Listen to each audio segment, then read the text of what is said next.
सबका साथ सबका विकास। मैं रक्षपाल सिंह गंगवार उर्फ अंकित भैया, प्रत्याशी जिला पंचायत सदस्य वार्ड नंबर 24 से सभी क्षेत्रवासियों को नववर्ष 2026 मकर संक्रांति गणतंत्र दिवस की बहुत बहुत शुभकामनाएं, बहुत बहुत शुभकामनाएं।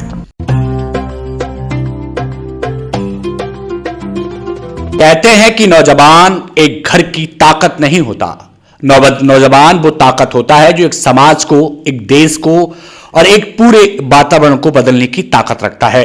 मेरा नाम देव है। उत्तर प्रदेश में पंचायती चुनाव का बिगुल बज चुका है और उस पंचायती चुनाव के बिगुल के बीच मैं गांव-गांव जाकर, क्षेत्र में जाकर, कस्बों में जाकर उन लोगों से मिलवा रहा हूं जो इस बार पंचायती चुनाव के मैदान में हैं। मैं आपको बहुत सारे जिला पंचायत के प्रत्याशियों से मिलवा चुका हूं। उसी क्रम में बिल्कुल बरेली से सटा हुआ एक वार्ड है, वार्ड 24, जो अभी भी विकास से कोसों दूर है। उसी विकास की टोह को टटोलते हुए हम और हमारी टीम और हमारा कैमरा पहुंचता है एक ऐसे नौजवान के पास जो बरसों से इस क्षेत्र की सेवा कर रहा है। उस नौजवान से आज आपको हम सीधे रूबरू कराने वाले हैं। ये नया साल का खास मौका है और इस मौके पर हम क्षेत्र की जनता को जहां शुभकामनाएं दे रहे हैं और मिलवा रहे हैं कुछ ऐसे नौजवानों से जो वाकई समाज में परिवर्तन लाने की चाह रखते हैं। तो आइए चलते हैं आज के मेहमान और आज की शख्सियत और वार्ड 24 से जिला पंचायत के प्रत्याशी उस नौजवान के पास। बहुत आदर के साथ आपका स्वागत और सम्मान है। बहुत बहुत धन्यवाद जी देव जी। नाम क्या है आपका? जी रक्षपाल सिंह गंगवार उर्फ अंकित भैया। पहले तो आपको, आपके परिवार को, आपके समस्त क्षेत्र की जनता को नए साल की बहुत बहुत शुभकामनाएं। बहुत बहुत शुभकामनाएं देव जी, आपको लिए भी और मेरी तरफ से सारे वार्ड नंबर 24 के जो भी क्षेत्रवासी हैं सभी लोगों के लिए नववर्ष 2026 गणतंत्र और मकर संक्रांति जी गणतंत्र दिवस की हार्दिक शुभकामनाएं और ईश्वर से ये प्रार्थना करता हूं कि मेरे सभी क्षेत्र के और जिले के सारे व्यक्ति सुख शांति से और बहुत खुशी तरीके से रहें। चलिए अब थोड़ी बात परिवार की करते हैं जी, फिर राजनीति की, फिर विकास की और फिर आपके आगे आने वाले एहसास की करेंगे जी। थोड़ा परिवार के बारे में बताइए जी। परिवार में कोई बहुत बड़ा नेता रहा है? जी कोई नहीं, मेरे पिताजी और मैं दो ही लोग हैं जी। मेरे पिताजी किसान हैं, मैं उनका बेटा हूँ। अच्छा, आप किसान के बेटे हैं? जी जी। किसान का बेटा जो खेती कर रहा था, अनाज उगा रहा था, उसे क्यों लगा कि सियासत की जमीन पर अब राजनीति की पारी खेली जाए? वार्ड 24 को चुनावी मैदान अपनी कर्मभूमि क्यों बनाया आपने? वो मुझे ये लगा, जैसे मैं क्षेत्र में पहले ही लोगों से अवगत था, आना जाना था, घूमना फिरना रहता था, तो उस बीच में मैंने काफी हद तक ये देखा कि मेरे क्षेत्र की जो जनता है जी, बहुत से ज्यादा परेशान थे जी। और मुझे लगा कि मेरे हाथों से या मेरे जरिए जितना भी जिस जनता में जिस व्यक्ति को जितनी मदद हो सकती थी मैंने करना चाहा। बहुत मदद आपने की है, समाज के तमाम बड़े बड़े काम आपने कराए हैं। जी जी। अंकित जी, एक बड़ा सवाल बनता है, बड़ा मोटा पैसा जिला पंचायत सदस्य को मिलता है जी, लालच है मन में? जी साहब, वैसे कोई लालच नहीं है मुझे। जिसे पैसा मिलता है वो पैसा लेता है, लेकिन जिसे आवश्यकता होती है वो भी लेता है जी। ईश्वर के लिए, ईश्वर की कृपा से, मेरे क्षेत्र के जनता के आशीर्वाद से मेरे पास दाल रोटी खाने के लिए बहुत कुछ है जी। और मैं सिर्फ और सिर्फ इस क्षेत्र में अपने जनता की सेवा के लिए आया हूं जी। और मैं समझता हूं पैसा कुछ दिन के लिए रहता है, लेकिन मैं सोचता हूं पैसे के साथ साथ लोग अपनी जनता को भूल जाते हैं, लेकिन मैं ऐसा बिल्कुल व्यक्ति नहीं हूं। निस्वार्थ अपनी सेवा करने आया हूं क्षेत्र में, निस्वार्थ सेवा करूंगा। तो हम मान सकते हैं ये चुनाव पैसे का नहीं, मान और सम्मान का है? बिल्कुल साहब।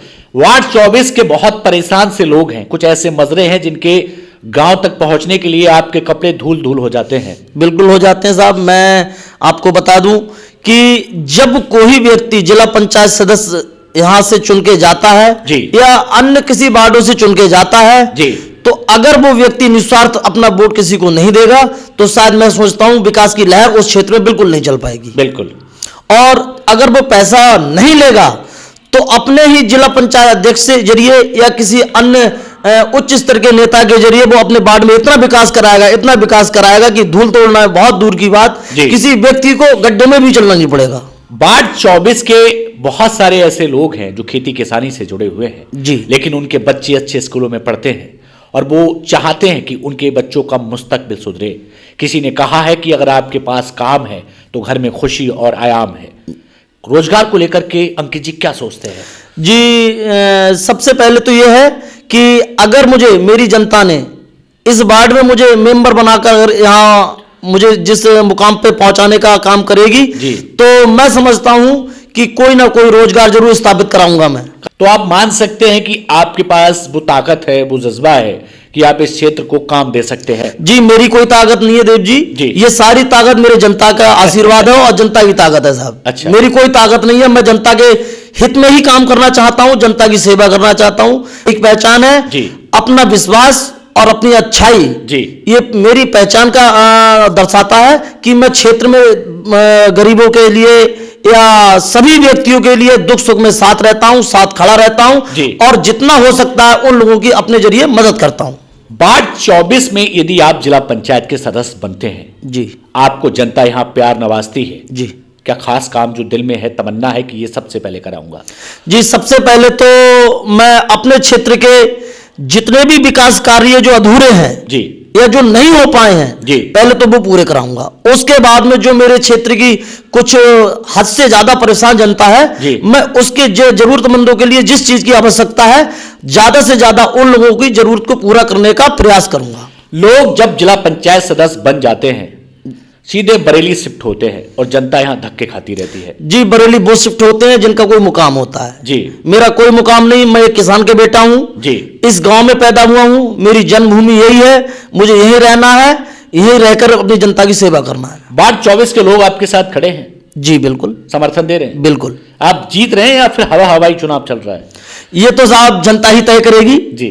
किसी प्रत्याशी या किसी एक के बस में नहीं है, ये मेरी जनता ही आवाज उठाएगी, जनता मेरी आवाज उठाएगी तभी मैं जनता की आवाज बहुत दूर तक पहुंचाऊंगा। 35 से 40 लाख रुपए जिला पंचायत सदस्य लेता है, सुना है मैंने। जी किस तरीके से देखते हैं इस ट्रेंड को?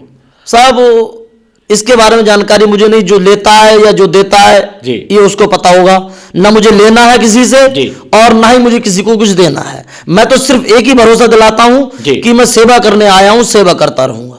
वार्ड 24 के लोगों से कुछ कहना चाहते हैं? जी बिल्कुल कहना चाहता हूं। जी। हमें एक ऐसे व्यक्ति को और चुनना चाहिए, जैसे मैं कहना चाहता हूं अगर जनता को लगता है कि ये हमारे व्यक्ति स्तर का है या हमारे साथ चल सकता है, बैठ सकता है, हमारे परेशानी को समझ सकता है जी। और यहां तक सबसे बड़ी बात ये जो केवल व्यक्ति जनता के बीच ही रहता है, रहना चाहता है जी।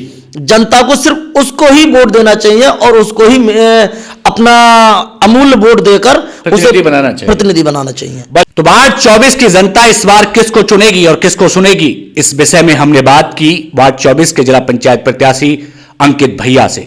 अंकित भैया का कहना है कि वो किसी लालच के लिए नहीं बल्कि क्षेत्र की जनता के विकास के लिए चुनाव लड़ रहे हैं। खैर ये वक्त तय करेगा और वक्त बहुत ताकतवर चीज है। वार्ड संख्या 24 की जनता को एक नया नवेला नेता मिलने वाला है और एक बेटा मिलने वाला है, यानी वार्ड 24 की तकदीर और तस्वीर बदलने वाली है। हमारे साथ जुड़ने के लिए एक बार पुनः आपका दिल की गहराइयों से बहुत बहुत धन्यवाद। बहुत बहुत धन्यवाद साहब देव जी, और मैं आपके चैनल को और आपके सहपरिवार को नववर्ष की पुनः हार्दिक बधाई और शुभकामनाएं देता हूं। तो वार्ड 24 की जनता को इस बार सोचना होगा कि वो नेता चुनेगी या फिर बेटा। वक्त के लिए आपको इंतजार करना होगा, फिर पहुंचेंगे एक नए प्रत्याशी, एक नए सदस्य के पास। तब तक के लिए नमस्कार।